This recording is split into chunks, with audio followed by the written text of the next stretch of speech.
राजा रुद्र प्रताप अपने विश्वास पात्र मंत्री विक्रमजीत के साथ राजमहल के आलीशान बगीचे में टहल रहे थे।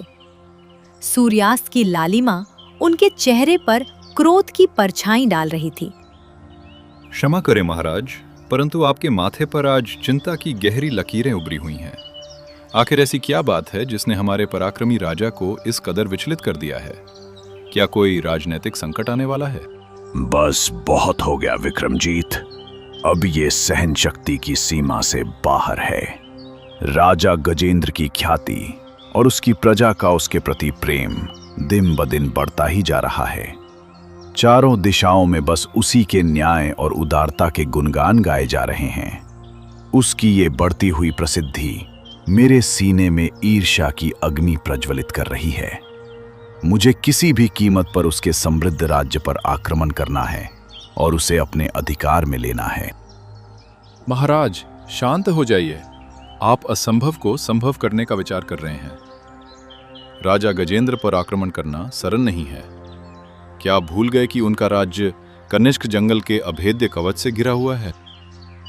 क्या वो गजेंद्र कोई अजय योद्धा है या उसका राज्य देवताओं द्वारा संरक्षित है जो तुम इस प्रकार का भय दिखा रहे हो? महाराज, आप जानते हैं कि वह कनिष्क जंगल ही है जहां दुर्लभ संजीवनी बूटियां उगती हैं। राजा गजेंद्र ने कभी उन अनमोल बूटियों का व्यापार करके स्वर्ण मुद्राएं नहीं बटोरी। वो तो उन्हें केवल असहाय और रुग्ण लोगों के उपचार के लिए सुरक्षित रखते हैं। उनके राज्य में विदेशों से लोग स्वास्थ्य लाभ लेने आते हैं। यहां तक कि पिछले वर्ष जब आपका अपना शत्रु भीषण रोग से पीड़ित था, तब गजेंद्र ने अपनी पुरानी शत्रुता त्याग कर उसकी जान बचाई थी। तब से वो शक्तिशाली शत्रु अब उनका परम मित्र बन चुका है। तो तुम्हारे कहने का अर्थ क्या है मंत्री? क्या मैं हाथ पर हाथ धरे बैठा रहूं और उसकी महानता देखता रहूं? मैं केवल इतना कहना चाहता हूं महाराज कि यदि आपने आक्रमण की चेष्टा की तो आसपास के सभी छोटे बड़े राज्य आपके विरुद्ध शस्त्र उठा लेंगे। कोई भी केशव नगर पर किसी बाहरी निरंकुश शासक की हुकूमत को स्वीकार नहीं करेगा। सारा संसार आपके विरुद्ध खड़ा हो जाएगा। तुम बस देखते जाओ मंत्री जी। मैं ऐसी कूटनीतिक योजना बनाऊंगा कि सांप भी मर जाएगा और लाठी भी नहीं टूटेगी। मेरी बुद्धि के आगे गजेंद्र की उदारता धरी की धरी रह जाएगी।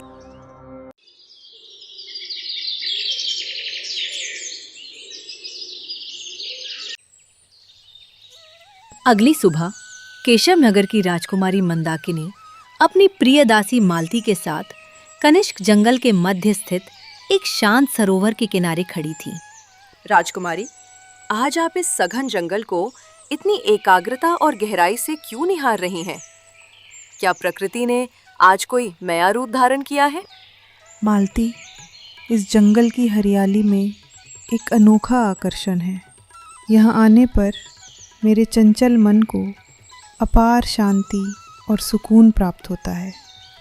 परंतु न जाने क्यों आज मेरे हृदय के किसी कोने में एक अनजाना भय व्याप्त है।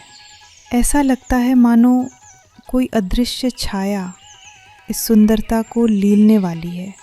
मुझे डर लगता है कि कहीं हमारे इस सुंदर और शांत राज्य को किसी दुष्ट की बुरी नज़र न लग जाए। मैं आपकी शंका समझ नहीं पा रही हूँ राजकुमारी। ये तो देवताओं की कृपा से रक्षित भूमि है, यहाँ भय का क्या काम?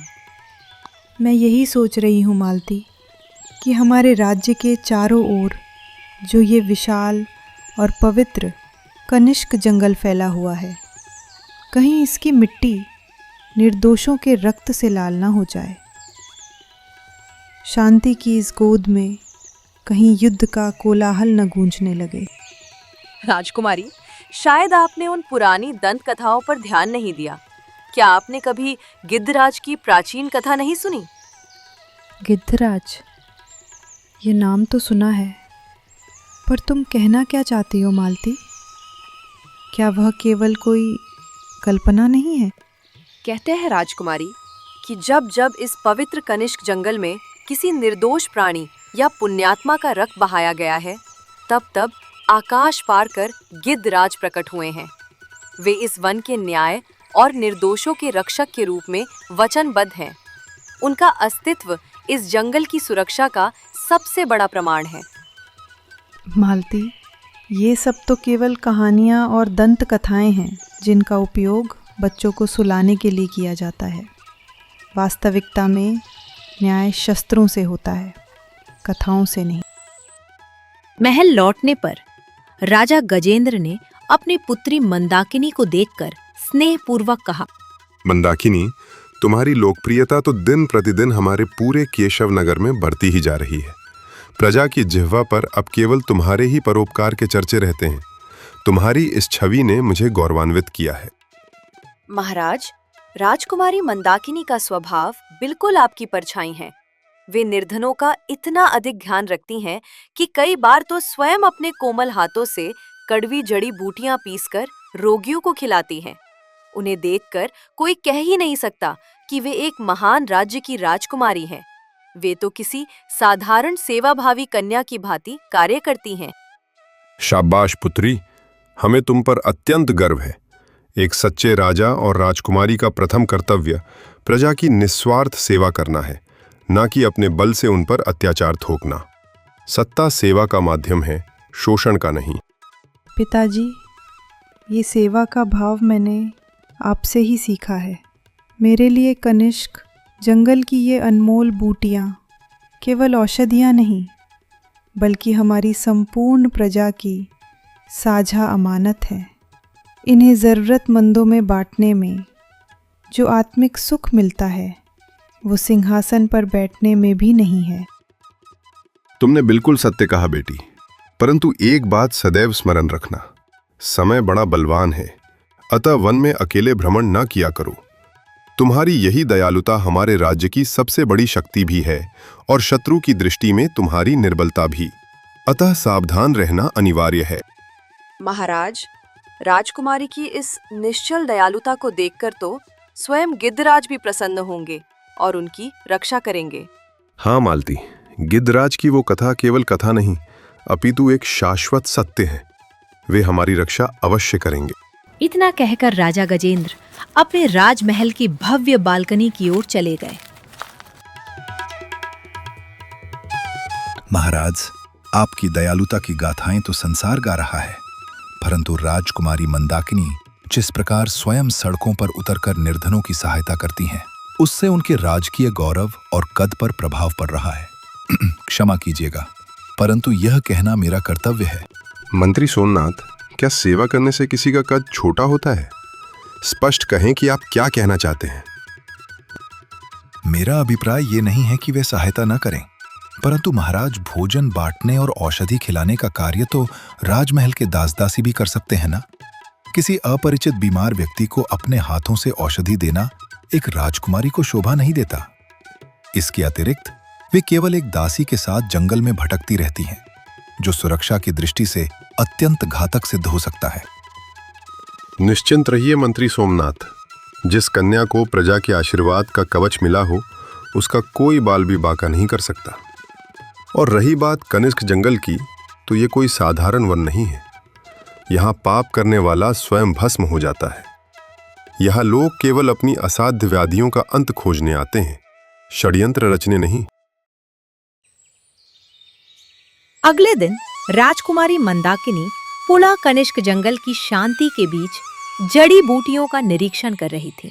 मालती, इस विशेष जड़ी बूटी को ध्यान से देखो। इसके पत्तों की चमक अद्भुत है। कहते हैं कि ये पौधा सहस्त्र वर्षों में केवल एक बार ही इस धरा पर उत्पन्न होता है।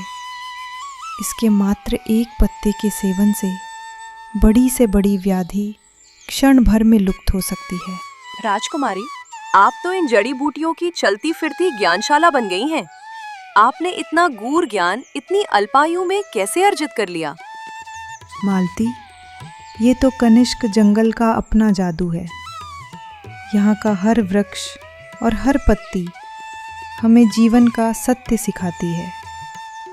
प्रजा की सेवा के संकल्प ने ही मुझे ये सब सीखने की प्रेरणा दी है। आपकी इसी सच्ची लगन को देखकर गिद्धराज भी निश्चित ही अचंभित होंगे।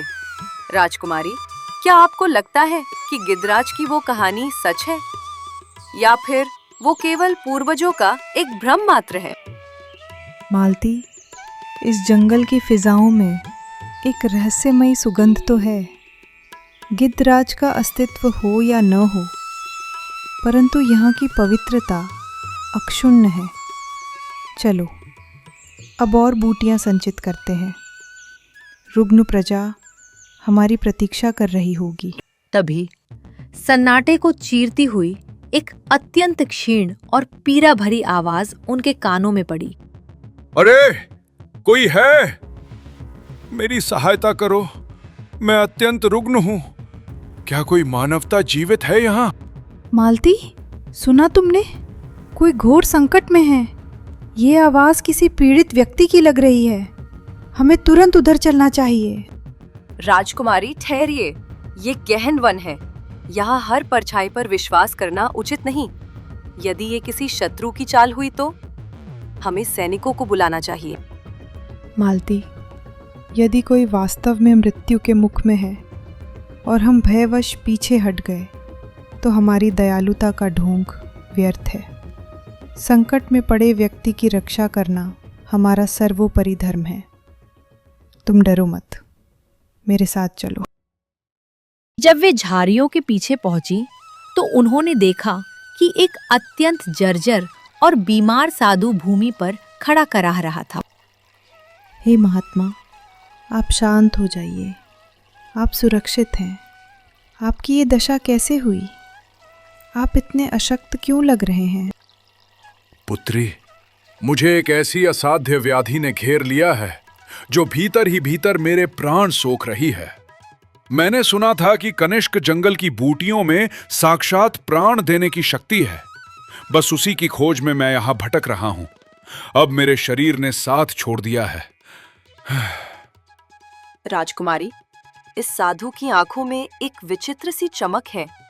ये साधारण साधु नहीं लगता। कृपया इससे दूरी बनाए रखें। मालती, संदेह अपनी जगह है और कर्तव्य अपनी जगह। साधु महाराज, आप तनिक भी चिंता न करें। मैं आपको वह चमत्कारी संजीवनी बूटी देती हूँ जो हर रोग को समूल नष्ट कर देती है।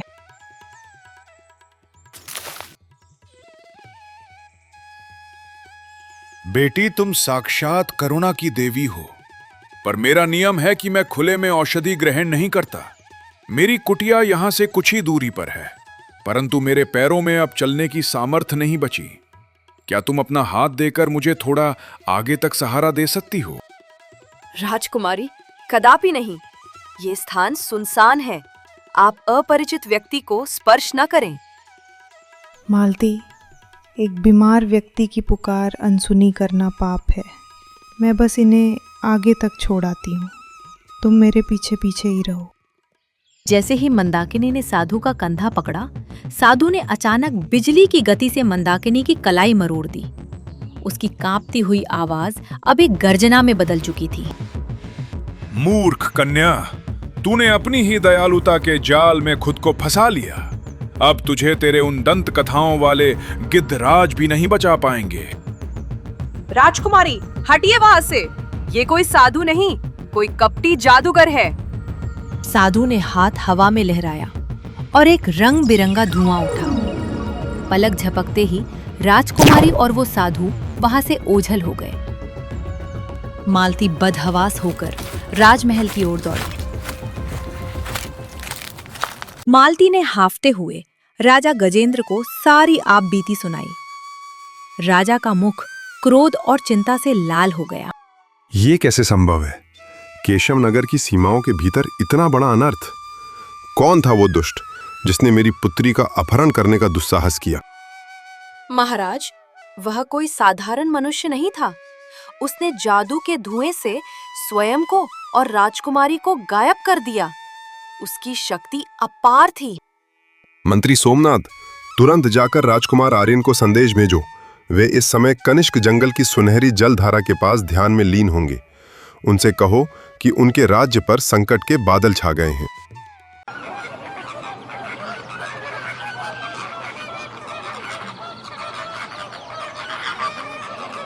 कुछ ही समय पश्चात राजकुमार आर्यन अपने पिता के समक्ष उपस्थित हुए। पिताजी, मंत्री जी ने मुझे सारा वृत्तांत सुनाया है। राजकुमारी मंदाकिनी के साथ हुए इस अन्याय का प्रतिकार मैं अवश्य करूंगा, परंतु हमें यह जानना होगा कि वो मायावी उन्हें कहाँ ले गया है। पुत्र आर्यन, अब समय आ गया है कि हम उस शक्ति को जागृत करें जिस पर लोग अब विश्वास नहीं करते। मेरे पूर्वज कहते थे कि गिद्धराज का अस्तित्व सत्य है। यदि कोई उनके बारे में मार्गदर्शन कर सकता है तो वे हैं रंग बिरंगे पत्तों वाले वृक्ष के नीचे रहने वाले सिद्ध साधु। जाओ पुत्र, उन्हें ढूंढो और गिद्धराज को जागृत करो। उधर राजा रुद्र प्रताप के महल में वह साधु अपने असली रूप में प्रकट हुआ। वह कोई और नहीं बल्कि राजा रुद्र प्रताप ही था, जिसे जादूगर काल भैरव ने रूप बदलने की शक्ति दी थी। राजा रुद्र प्रताप, आप इतने नीच कृत्य पर उतर आए? एक राजकुमारी का अपहरण? मेरे पिता आपको क्षमा नहीं करेंगे।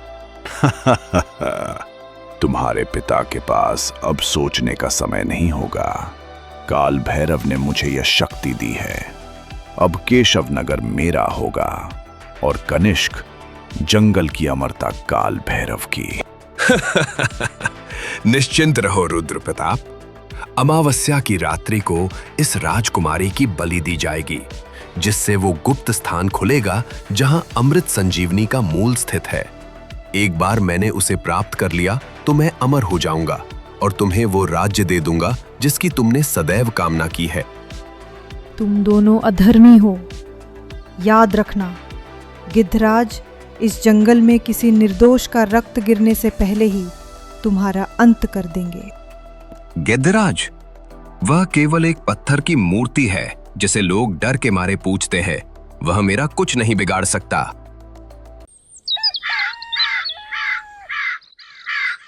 राजकुमार आर्यन वन के सिद्ध साधु के पास पहुंचे और प्रणाम किया। आर्यन, मैं तुम्हारी प्रतीक्षा ही कर रहा था। मेरी दिव्य दृष्टि ने सब देख लिया है। तुम गिद्धराज का रहस्य जानना चाहते हो? सुनो। हजारों वर्ष पूर्व अशोक राज नामक एक दयालु बालक इसी वन में रहता था। एक दिन उसने एक शिकारी को शेर का शिकार करने से रोका। उसकी इस करुणा से प्रसन्न होकर एक वृद्ध महात्मा ने उसे अपना शिष्य बना लिया। जब महात्मा के जाने का समय आया, तब अशोक राज, जो अब 105 वर्ष का हो चुका था, ने वन की रक्षा का उपाय मांगा। महात्मा ने उसे एक जादुई गिद्ध में बदल दिया ताकि वो युगों युगों तक वन का रक्षक बना रहे। उसका नाम पड़ा गिद्धराज। परंतु बाद में एक भूलवश तपस्वी को रोकने के कारण उसे श्राप मिला कि वो पत्थर का बन जाएगा। वो श्राप केवल तब टूटेगा जब कोई निर्दोष का रक्त बहने से पहले पूरी श्रद्धा से उसे पुकारेगा। तो महात्मा, मैं उन्हें कैसे खोजूं? तुम्हें दाहिनी ओर की अदृश्य दीवार पार करनी होगी। वहां एक जादुई हिरण तुम्हें मिलेगा। यदि तुमने उसके प्रश्न का उत्तर दे दिया तो तुम गिद्धराज तक पहुंच जाओगे। आर्यन वहां पहुंचे। हिरण प्रकट हुआ और उसने प्रश्न किया, वो क्या है जो बांटने से बढ़ता है और छीनने पर लुप्त हो जाता है? वो है विश्वास और प्रेम। हिरण मुस्कुराया और मार्ग प्रशस्त हो गया। आर्यन ने पत्थर की विशाल गिद्ध प्रतिमा के सामने खड़े होकर आह्वान किया, हे गिद्धराज, कनिष्क की भूमि पुकार रही है। अपने वचन को स्मरण कीजिए और इस निर्दोष धरा को अपवित्र होने से बचाइए। क्षण भर में उस पत्थर की प्रतिमा में दरारें पड़ी और रंग बिरंगी किरणों के साथ एक विशालकाय गिद्ध आकाश में उड़ा। उसकी आंखों से न्याय की ज्वाला फूट रही थी। कनिष्क जंगल के गुप्त स्थान पर काल भैरव जैसे ही बलि देने के लिए खंजर उठाया, आसमान से एक भीषण गर्जना हुई। गिद्धराज ने अपनी विशाल पंखों की हवा से काल भैरव और रुद्र प्रताप को पीछे धकेल दिया। ये क्या है? क्या वो कथा सत्य थी? हटो मेरे मार्ग से पक्षी, मेरी जादुई शक्तियां तुझे राख कर देंगी।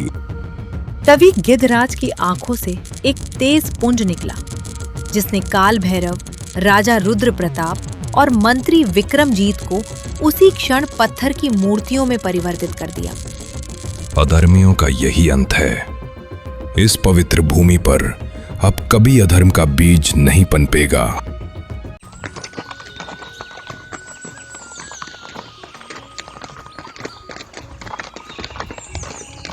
पूरे केशव नगर में उत्सव मनाया गया। कनिष्क का जंगल अब पहले से अधिक हरा भरा और सुरक्षित था। गिद्धराज आज भी कहीं बादलों के ऊपर विचरते हैं, एक रक्षक, एक अमर गाथा बनकर। Welcome to Sabtoon, where imagination comes to life.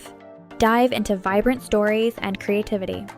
Your destination for amazing animated adventures, captivating characters, and visual storytelling. Join cartoon lovers. Like and subscribe to Sabtoon for more content.